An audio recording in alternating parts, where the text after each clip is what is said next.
ኢና ሊላሂ ወኢና ኢለይሂ ራጂዑን። ታላቁን ዓሊም ታላቁን ሸህ በሞት አተናል። አላህ ሱብሓነሁ ወተዓላ በጀነተል ፊርደውስ አልአዕላ ይቀበላቸው። እንዲሁም መላውን የኢትዮጵያን ሙስሊምና ወዳጅ ዘመዶቻቸውንም አላህ ሱብሓነሁ ወተዓላ በሶብር ይወፍቃቸው እላለሁኝ። ሌላኛው ደግሞ እጅግ አነጋጋሪው ትላንትና በፌዴራል ፖሊስ ቁጥጥር ስር ከዋሉት ውስጥ ወንድም ኻሊድ ፋውንዴሽንም አብሮ እንደሚገኝ ተሰምቷል ማለት ነው። እሱም በቁጥጥር ስር ውሏል። ነገሩ ከበድ ያለ ነው። ወደ 600 ሚሊዮን ብር ነው የተበላውና እነዚህ ሁሉም ቁጥጥር ስር የዋሉት ናቸው። ለማንኛውም ሰላም ልበላችሁና ዝርዝር መረጃውን እመልስበታለሁ። ሼካችንንም አላህ ይርሃማቸው። እንሸህ ማን ናቸው? ለኢትዮጵያ ሙስሊምስ ምን ሲያደርጉ ነበር? ትልቅ አመራር የነበሩ በተለይ አዲስ አበባ ላይ እጅግ በጣም ስማቸው የገነነ ታላቅ ሰው ናቸው። ስለነዚህ ሰው በዝርዝር መረጃ እመልስበታለሁ። ስለነ ኻሊድ ፋውንዴሽንም እመጣበታለሁኝ። አሰላሙ አለይኩም ወራህመቱላሂ ወበረካቱሁ። ቤተሰቦቼ ሁላችሁንም ሰላም ብያለሁ። ዛሬ በእነዚህ ሁለት ጉዳዮች ነው የመጣሁት። ወደ ታላቁ ሼህ ሞት ህልፈት ከማለፌ በፊት ስለነ ኻሊድ ፋውንዴሽን ትንሽ ልበላችሁ። እንግዲህ ኻሊድ ፋውንዴሽን በፊንቴክ የሚባል አንድ የማፊያ ቡድን ነው ልበላችሁ። የሆነ ግሩፕ ነበር ካምፓኒ አቋቋምኩኝ መኪና አስመጣለሁ ያለ 950 ሺህ ብር እየተቀበሉ 450 ሰው አጠቃላይ በልቶ የጠፋው 600 ሚሊዮን የኢትዮጵያን ብር በልቶ ጠፍቷል። አሁን ታዲያ አንድ አዎንታ በርሲሳ የሚባል አለ። እነሱና እነዚህ የተበሉ 400 ሰዎች ፌደራል ጋር ተመላሰው ክስ መስርተው ያ ባለቤቱ ስለጠፋ እነዚህ ግለሰቦች ሙሏቸው ቁጥጥር ስር ውለዋል። እነሱ እጃቸው ይኖርበት አብረው ይማከሩ ሳያውቁ ብቻ ብራንድ አምባሳደር ይሁኑ አላቅም። በጣም ከባድ ነው። 600 ሚሊዮን ማለት እዚህ ግድም አይደለም ውዶቼ፣ በጣም ከባድ ነው። አላህ ይጠብቀን። ይሄን ሳስበው እኔ እዛ ቦታ ላይ በሆን የቱን ያክል ከባድ እንደሆነ ሳስበው ያ አላህ ነጃ ይበላቸው። እነ ወንድም ኻሊድን ጨምሮ እነ መንሱር ጀማል እነ ሰራዋት ፍቅሬ አጠቃላይ የምታዋቸው እነዚህ አርቲስቶች በቁጥጥር ስር ውለው ፌደራል ፖሊስ ምርመራ እያደረገባቸው የሚገኙ ናቸው። እንደሚሰማው ከሆነ ሰውየው እንደውም ይሄ የፊንቴክ የሚባለው ሰውዬ ከቻይና ሁላ መኪናዎችን አምጥቶ የዛን የመኪናዎችን ብር ሳይከፈል ነው የጠፋው ብለዋል። መኪናዎችን እንደ ዱቤ አድርጎ በሆነ ብቻ በጣም አጭበርባሪና እጅግ በጣም የተዋጣለት መሆኑን የሚያሳይ በርካታ መረጃዎች መጥተዋል። ቻይኖችን መጥተው እሱን ኢትዮጵያ ብራችንን በልተህ ጠፋ እያሉ እየፈለጉት ነው። ህጋዊ ያልሆነ ካምፓኒ ማሳጃ የሌለው ምንም ሳይኖረው ነው እነሱ ብቻ ብር ደህና ብር ሲከፈላቸው خلاص ማስታወቂያ ወጥተው ሰሩ። ኃላፊነት እንወስዳለን አሉ። ብራንድ አምባሳደር ሆኑ። ዛሬ ለዚህ ለገቡበት ውጣ ውረድና ውቅንጥ እጅግ በጣም አስፈሪ ከባድ ነው። እዳው ከባድ ነው ጎበዝ።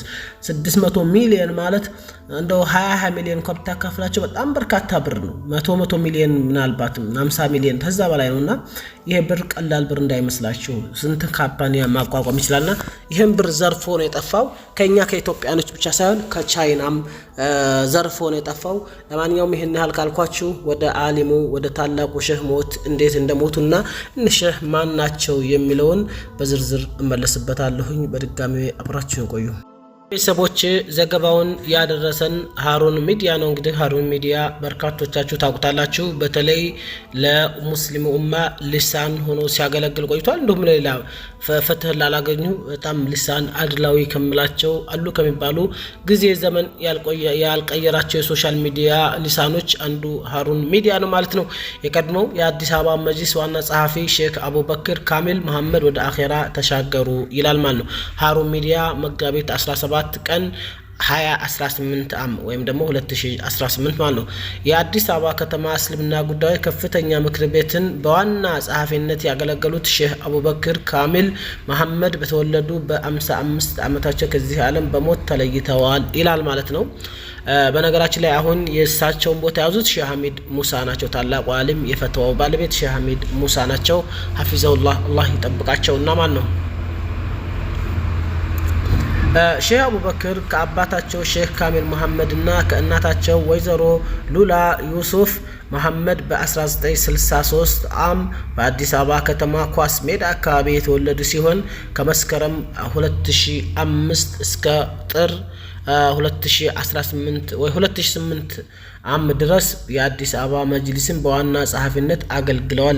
ታላቅ ሼህ በተለይ በዛ በከባዱ ጊዜ ነበሩ ማለት ነው። 2005 2008 ታውቁታላችሁ። እስከ 2010 ላይ ነው ለውጡ የመጣው። በዛ በግርግሩና እጅግ በጣም አስፈሪ በነበረው ኡስታዞቹ እየተቀላረሙ እስር ቤት በነበሩበት ጊዜ ማለት ነው። በዛን ጊዜ ጸሐፊ ሆነው ሲያገለግሉ የነበሩ ታላቅ ሰው ናቸው ልላችሁ እወዳለሁ። በተለይም በአዲስ አበባ መጅሊስ አጠገብ የሚገኘው የረያን መስጂድ ሲመሰረት ታላቅ አበርክቶ ካደረጉ ግለሰቦች መካከል አንዱ እንደሆኑ ይነገራል ይላል።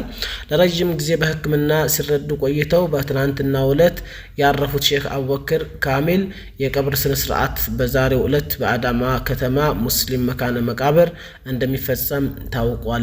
ሀሩን ሚዲያ ለሼክ ቤተሰቦች፣ ወዳጅ ዘመዶች እና ለመላው ሙስሊም ማህበረሰብ መጽናናትን ይመኛል። አላህ Subhanahu Wa Ta'ala ይማራቸው፣ ጀነተል ፊርደውስ አልአላን ይወፍቃቸው። ሸዋል 4 ነው 14 የሚለው ሸዋል 7 ቀን እያለ ነው 1447 ዓመተ ሂጅራ ሀሩን ሚዲያ እና እነዚህ ዓሊም ናቸው፣ ታላቅ ናቸው።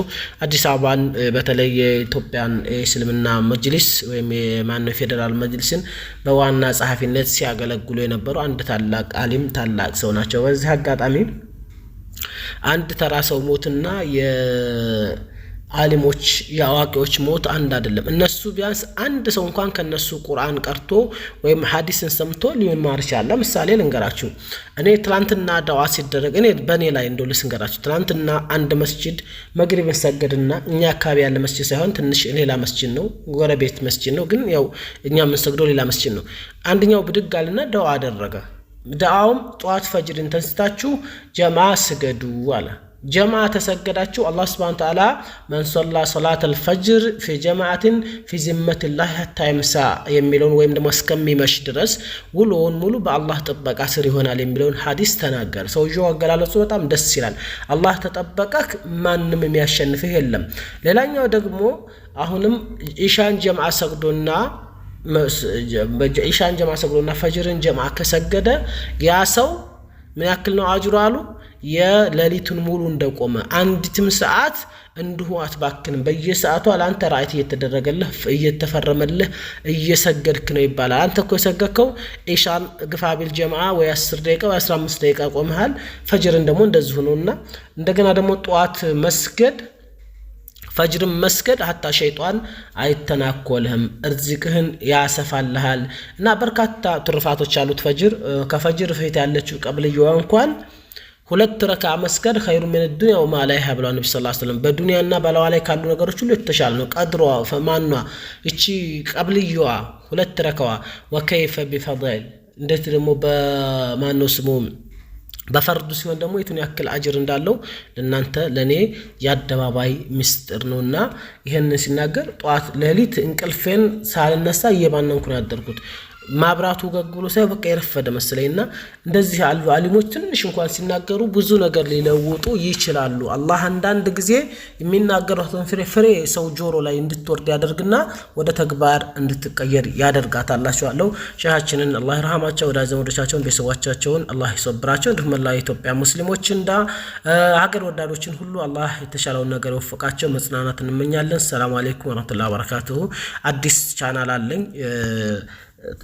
ማነው ቱዴይስ ፕራይስ የሚል ወይም ደግሞ የዛሬ ገበያ የሚል ገብታችሁ ሰብስክራይብ አድርጉት። ማንኛውንም ገበያ ነክ ነገር በዛ ነው ማቀርብላችሁ። አሁን ያስከሚለመድና እስከሚታወቅ እንጂ ከታወቀና ከተለመደ በኋላ ይሄ ዜናዎችን ነው የሚሰራው። የኛው ግን የገበያ ነገር ከመርፌ አጀምሮ እስከ ትልቁ ሪል ስቴት እና ትልቁ ቤትና መኪና ሳይቀር የቤት ዋጋ ሁሉ ነገር በዛ ነው የምናገረው። ያንን ቻናል ገብታችሁ ሰብስክራይብ እንድታደርጉት አሁንም በትህትና ጠይቃችኋለሁ። እንዳላረዝምባችሁ ሰላም አለይኩም ወራህመቱላሂ ወበረካቱ። ኮሜንት ላይ አስቀምጥላችኋለሁ ሊንኩን።